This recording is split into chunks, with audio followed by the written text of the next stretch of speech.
और देवी के रूप में अगर पूजा अर्चना करनी थी तो सावित्रीबाई फुले करते, जो जीती जागती देवी है इस वर्ल्ड के लिए, संसार के लिए। और बेटी कॉन्सेप्ट ही सावित्रीबाई फुले जी को, रमाबाई जी को समर्पित है और फातिमा शेख जी को समर्पित है। इसलिए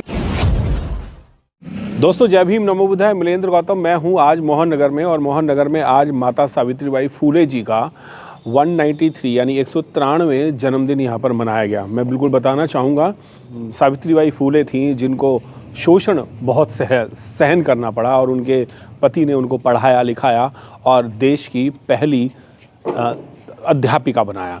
इसी उपलक्ष्य में बामसेव ने एक यहाँ पर बड़ा कार्यक्रम किया है कि जहाँ पर सैकड़ों की तादाद में लोग पहुँचे थे। मैं उनसे बात करना चाहूँगा। पहले तो सुलेख जी से बात करना चाहूँगा, जो राष्ट्रीय अध्यक्ष हैं बामसेव के। सर, आज माता सावित्रीबाई फुले जी का जन्मदिन मनाया गया, और आपने भी मनाया, और पूरा देश ही नहीं पूरी दुनिया मना रही है। और माता सावित्रीबाई फुले जी को बहुत एक आदर सम्मान के तौर पर हर वर्ग का व्यक्ति जो है उसे मानता है। आज आपका उनका जन्मदिन सेलिब्रेट करने का क्या उद्देश्य था? सबसे पहले तो संपूर्ण भारतवासियों को और विश्व की सभी महिलाओं को सावित्रीबाई फुले जी के जन्मदिन की बधाई। और इनके जो कारवा है, इनके द्वारा किए कार्य से स्पष्ट है कि जन्मदिन मनाने का उद्देश्य क्या है, कि इनके द्वारा जो मानव कल्याण के लिए जो शिक्षा के क्षेत्र में जो अलग जगाई गई, और उससे एक मानव सभ्यता के विकास की एक प्रक्रिया को आरंभ हुआ भारत के अंदर में, और महिलाओं को एक स्वतंत्र रूप से सोचने का एक विचार मिला, एक अधिकार मिला। तो वो सब सावित्रीबाई फुले जी की ही देन है। इस कड़ी में उनको याद करना, उनके प्रति अपने भाव व्यक्त करना, ये प्रत्येक भारत के नागरिक का और ख़ासतौर पर संपूर्ण विश्व की महिलाओं का एक परम कर्तव्य बन जाता है। उसी कड़ी में जन्मदिन मनाया गया है, जिसको बामसेव एक कारवा के रूप में लेके चलती है कि उनके सिद्धांतों को हम जन जन तक लेके जाएं, और स्कूल के माध्यम से उनके विचारों को एक व्यक्ति तक ले जाकर के एक सुखी समाज का निर्माण करने में, एक सभ्य समाज का निर्माण करने में, और भारत को एक संपन्न भारत बनाने में उनके विचारों को हम आत्मसात कर सकें। जी, अगर हम विचारों की बात करते हैं तो महिलाओं के लिए सबसे ज़्यादा उन्होंने काम किया। जैसे बाबा साहब डॉक्टर B.R. अम्बेडकर जी ने महिलाओं को एक बराबरी का अधिकार दिया, ऐसे ही माता सावित्रीबाई फुले जी ने महिलाओं को आगे पढ़ाने का और बढ़ाने का भी काम किया। पर महिलाएं जो हैं वो सावित्रीबाई फुले जी को जानती नहीं हैं। मुख्य बात यह कि जिस व्यवस्था को बदलने का जो बीड़ा महापुरुषों ने उठाया था, वो आम व्यक्ति की एक धारा नहीं बन पाया। अर्थात अज्ञानता का ज़्यादा प्रचार प्रसार ज़्यादा हो गया, और विद्या के माध्यम से जो केंद्र बिंदु होना चाहिए था वो कम रह गया। लेकिन आपको देखना पड़ेगा खास तौर पे समाज के लोगों को, और बहुजन समाज के नहीं, वर्ण इस समाज की प्रत्येक महिला को, कि यदि वो आज देश में एक राष्ट्रपति बन सकती है, इस देश में प्रधानमंत्री बन सकती है, इस देश के IAS PCS इवन देन हर क्षेत्र में अपनी योग्यता को परिलक्षित कर सकते हैं, दिखा सकती है, तो ये केवल जो देन है वो सावित्रीबाई फुले जी की देन है, जिसको एक बीड़े को, कारवा को बाबा साहब ने आगे बढ़ाने का प्रयास भी किया, और संविधान में अधिकार दिए गए। तो संवैधानिक अधिकारों के माध्यम से महिलाओं को जो उन्नति करने का मार्ग मिला है, ये केवल शिक्षा के माध्यम से मिल पाया। तो मेरा कहने का तात्पर्य ये है कि देश के जो आम व्यक्ति है या आम महिला है, उसका ये मोरल ड्यूटी बन जाती है कि वे उनके विचारों को पढ़ते, घर में आत्मसात करते, और देवी के रूप में अगर पूजा अर्चना करनी थी तो सावित्रीबाई फुले करते, जो जीती जागती देवी है इस वर्ल्ड के लिए, संसार के लिए, जिन्होंने मनुष्य को जीवन देने का रास्ता बनाया है। लेकिन ये अज्ञानतावश नहीं हो पाया, और हम अपने कार्य में पीछे रह गए। ऐसे मान लीजिएगा कि जिस विचार को लेके हमें जनमानस की एक धारा बनाना था, हमने अपने अज्ञानतावश या अपने आलस्यपन के माध्यम से उसको पूरा नहीं किया। अब पुनः इसको स्थापित करने का, एक पैरामीटर को स्थापित करने के आगे बढ़ चुके हैं। और बामसेव गाँव पे आपको पता ही है कि गांव-गांव लेवल पे अपने विद्यालय खोलने की योजना जो बेटी के माध्यम से बनाई गई है, तो वो उसको हम आगे बढ़ाएंगे। और बेटी कॉन्सेप्ट ही सावित्रीबाई फुले जी को, रमाबाई जी को समर्पित है, और फातिमा शेख जी को समर्पित है। इसलिए नाम भी बेटी दिया गया है, जिसके द्वारा विद्यालय संचालन किया जाएगा। तो अगर महिला ने नहीं किया है तो मेरी उनसे अपील है, खासतौर पे आज के दिन, क्योंकि अब वक्त बदल गया है और विज्ञानवाद पूरे वर्ष विश्व में आ चुका है, सारे इन्फॉर्मेशन स्पष्ट हैं, वो खड़ा गहन अध्ययन करें और कर्मकांड को छोड़ करके सावित्रीबाई फुले जी के महान आदर्शों को अपनाएं, जिससे वो सुखी जीवन जी सके, एक अच्छा सभ्य समाज के निर्माण में सहायक बन सके। बिल्कुल, सभ्य समाज बनाना भी चाहिए। सर, मैं आपसे भी जानना चाहूँगा, अगर सावित्रीबाई फुले जी अगर बीड़ा नहीं उठाती और अपनी गोबर वाली साड़ियाँ बदल बदल के अगर बच्चों को नहीं पढ़ाती, तो क्या आज भारत की स्थिति होती? नहीं, बिल्कुल आपका प्रश्न जायज़ है, लेकिन ऐसा नहीं है उसके बाद फिर कोई दूसरी महिला आती। ये है प्रथम महिला वो हैं हमारे देश के नारी समाज के उत्थान के लिए उन्होंने जो काम किया वो सब किया, और वो सब बुद्धत्व का महत्व है। बुद्ध की एक परंपरा हमारे देश में चली आती है, तो उस परंपरा को निभाते हुए वो अंदर लोगों को ज्ञान प्राप्त होता है, उसी से आगे प्रेरणा आती है। तो हम तो वास्तव में आज लोगों को ये कहेंगे वामसेप हो या कोई दल हो जो भारत या विश्व के पूरे जो समाज के लोग हैं वो विपासना करें, और विपासना के माध्यम से आपको एक प्रज्ञा प्राप्त होगी जो शील समाधि की बात होगी। उसके बाद पता लगेगा कि आप इस समाज को कैसे आगे बढ़ा सकते हैं। वो जो नेतृत्व है ये कर सकते हैं। जी, नेतृत्व कर सकते हैं। मैं सर का जवाब किसी और से लूँगा कि अभी सर ने कहा कि अगर वो नहीं करती तो कोई और महिला करती। इतना शोषण सहन करना शायद किसी के बस की नहीं होगा, इतनी सहनशीलता किसी में नहीं होती कि अगर कोई वो पढ़ने जा रही हैं या पढ़ाने जा रही हैं तो उनके ऊपर गोबर मारा जाता था, कीचड़ मारी जाती थी। 190 साल में अभी तक ऐसी कोई और महिला पैदा क्यों नहीं हुई? सर कह रहे हैं कि वो नहीं होती तो कोई और होती। हाँ, लेकिन माता सावित्री बाई का जो ये त्याग है, जो उन्होंने इतनी जो मतलब उनके ऊपर गोबर फेंका जाता था, इतनी तृष्णाएं जो झेली, वो माता सावित्री बाई को हमेशा इसलिए याद किया जाएगा कि इतनी जो है परेशानियां झेलते हुए भी उन्होंने शिक्षा के क्षेत्र में अग्रणीय काम किया है और इसमें महिलाओं को आगे बढ़ाने का काम किया है। ये श्रेय माता सावित्री बाई को जाता है। जी, माता सावित्री बाई फुले जी जो है वो महिलाओं के लिए नहीं, हर वर्ग के लिए, और कोई जाति धर्म उन्होंने नहीं माना था।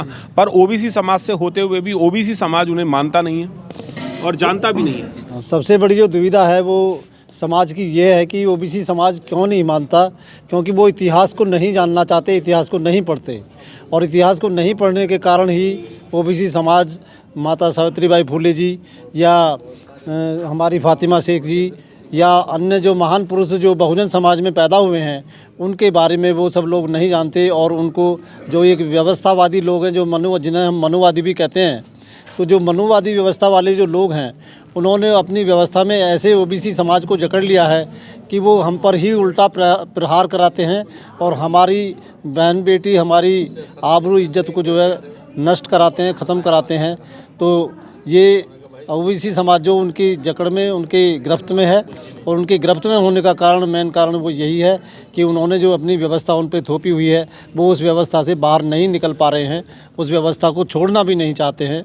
वो बड़े ही गर्व से अपने आप को हिंदू समझते हैं, जबकि वो हिंदू हैं नहीं।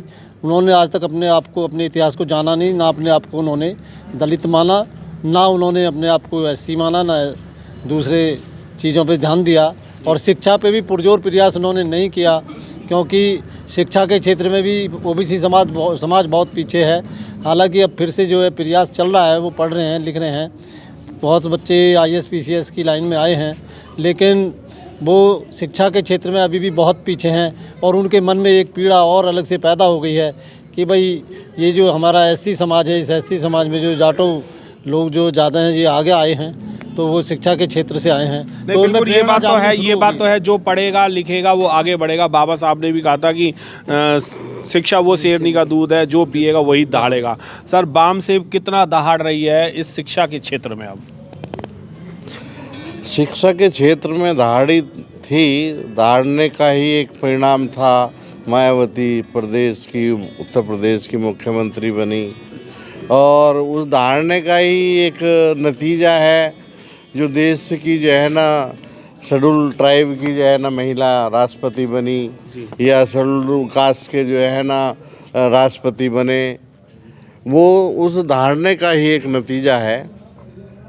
लेकिन यहाँ मैं बात यही कहूँगा, जिन लोगों ने शिक्षा प्राप्त की है, जानकारी ली है, उन्होंने कैडर कैंप लगा करके समाज को समझाने का काम किया जी।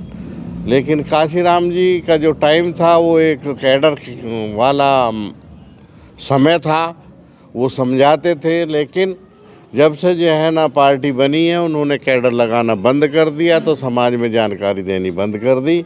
लेकिन बामसेप के माध्यम से इसलिए ये कुछ कमी इसलिए आई है कि जो लोग सक्रिय थे वो राजनीति में जल्दी नेता बनने के चक्कर में वो उधर चले गए, तो बामसेफ के कई ग्रुपिंग हो गए, तो इधर कैडर कैंप में कमी आई। लेकिन ये जो बामसेफ है माननीय सुलेख चंद जी के नेतृत्व में जो काम कर रही है, ये उसी तरीके से काम कर रही है जिस तरीके से माननीय काशीराम जी ने काम किया था।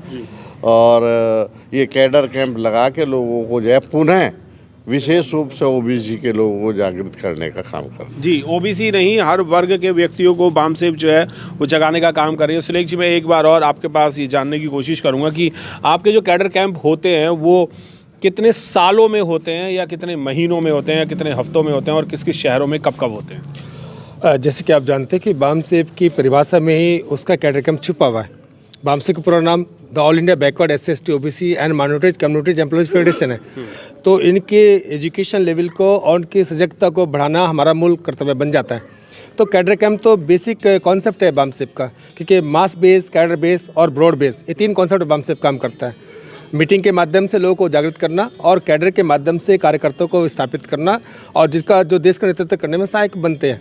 और आप जानते हैं, आपने खुद जिक्र किया है कि जो बामसेफ के कैडर कैंप से विकसित हुए हैं वो देश के मुख्यमंत्री भी बने हैं, प्रदेशों के मुख्यमंत्री बने हैं, और प्रधानमंत्री तक राष्ट्रपति की दौड़ में भी शामिल हैं, और बड़े कैबिनेट मिनिस्टर भी बने हैं। तो इसका रोल तो स्पष्ट दिखा दे रहा है जापने का महीने में। तो इसका हमारा शेड्यूल्स होता है, इसका मंथली स्टेट को कैडर कैंप करने का प्रोविजन रहता है कि स्टेट की बॉडी एक महीने में होती है, वो कैडर कैंप के रूप में ली जाती है। डिस्ट्रिक्ट की वीकली होती है, और आपका नेशन की 3 महीने में आपकी कैडराइज होती है। तो जो कार्यकर्ता देश के लिए ज़रूरी हैं, बामसेफ उनको फोकस भी करती है। हमारा मूल उद्देश्य क्लियर है कि संवैधानिक भारत का निर्माण करना, एक प्रबुद्ध भारत का निर्माण करना, जो एक ऐसा समाज बने जहाँ पे समता, स्वतंत्रता, बंधुत्व और भाईचारा, जो बेसिक थीम है संविधान का, उसके अनुसार हम इसको विकसित कर सके। जी, आपके बामसेफ के कैडर में किसी भी वर्ग के लोग आ सकते हैं, या कोई एक जाति स्पेशल है कि नहीं बस यही आएंगे बस? तथागत बुद्ध के धम्म के संदेश में सबका स्वागत था। सेम सिद्धांत बामसेफ का रहता है कि वो मानवीय दृष्टिकोण से अपने आप को सजग व्यक्ति बनाने के प्रयास में रहता है। तो इस मानव यूनिवर्सिटी में उसको आना चाहिए। अर्थात खासतौर पर जो फोकस है वो SC/ST OBC और माइनॉरिटीज का रहता है। और माइनॉरिटीज में मुस्लिम है, सिख हैं, ईसाई हैं, बौद्ध हैं, पारसी हैं, यहूदी हैं, कितना सारा बहुसंख्यक समाज है। लेकिन जो अन्य समाज छूट रहा है, जिनको सामान्य वर्ग भी कहते हैं, अगर उनको अपना जीवन अच्छा बनाना है, इस देश के अंदर सभ्य जीवन जीना है, मैं सीधे बोल देता हूँ, तो उनको बामसेफ कैडर कैंप में सीखना चाहिए। इन महापुरुषों के आदर्शों को अपने जीवन में लाना चाहिए, वरना वो तो खुद दुखी है बेचारे, वो कर्म कांडों में लिप्त पड़े हैं देश के अंदर, वो क्या उनका जीवन थोड़ा ही है। जी, आपके साथ अगर बामसेफ के साथ अगर कोई जुड़ना चाहे तो उसका क्या प्रोसेस है, और किस तरीके से, किस माध्यम से आपके साथ जुड़ा जाए? बामसेफ एक लोकतांत्रिक प्रक्रिया पे ही काम करता है, by the people to the people of the people, ये बेसिक सिद्धांत है, क्योंकि लोगों के द्वारा ही बनाई गई संस्था है। तो इसमें बनने का सीधे कि 100 रुपीज़ की जो मेंबरशिप होती है इसकी साल की, वो उसका इसमें प्रवेश करने का एक रास्ता है।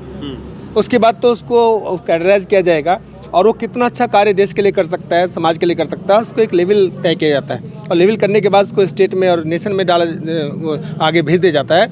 और नेशन में जाकर के वो पॉलिटिकल क्षेत्र में, एजुकेशन के क्षेत्र में एंड कल्चरल क्षेत्र में अपने डिफरेंट एरिया में काम करता है। लेकिन बेसिक थीम है समाज को जागृत करना, उसको दुखों से दूर करने का रास्ता बनाना, उस पर काम करना बामसेफ काम रहता है। आपके साथ अगर कोई टोल फ्री नंबर हो कि आपके साथ जुड़ने के लिए, वो कोई नंबर है क्या? हाँ, इसको जल्दी से अभी जनवरी के बाद हम इसकी वेबसाइट को पुनः लॉन्च करने वाले हैं बेटी के रूप में, जिसमें टोल फ्री से लेकर के इसका ऑनलाइन सिस्टम सब जुड़ जाएगा। मान लो इसकी मेंबरशिप भी ऑनलाइन मिल जाएगी आपको, और बेटी की ऑनलाइन मेंबरशिप के साथ साथ इसका बोर्ड ऑफ डायरेक्टर्स से लेकर के बोर्ड ऑफ कंट्रोल तक बनने की जो प्रक्रिया है वो सारी हम ऑनलाइन में डाल दी जाएगी। तो उसमें आप देखेंगे डिजिटली आपको लॉन्च कर देंगे जनवरी के बाद इसको। जी, बहुत बहुत धन्यवाद। मेरे साथ थे सुलेख चंद जी, जो कि राष्ट्रीय अध्यक्ष हैं बामसेफ के, और उन्होंने बताया कि प्रोसेस कैसा है इस बामसेफ के साथ जुड़ने के लिए। बामसेफ के साथ जुड़ेंगे तो अपना जीवन का उद्धार स्वतः ही हो जाएगा, क्योंकि इसमें जो बातें हैं वो बुद्ध से लेकर के है, कबीरदार से ले करके, और जितने भी महापुरुष हैं हमारे, उनको लेकर के इनकी विचारधाराओं का काम चलता है। जय भीम, नमो बुद्धाय। मिलेंद्र गौतम, मोहन। भगवतो अरहतो सम्मा सम्बुद्धस्स नमो तस्स भगवतो अरहतो सम्मा सम्बुद्धस्स नमो तस्स भगवतो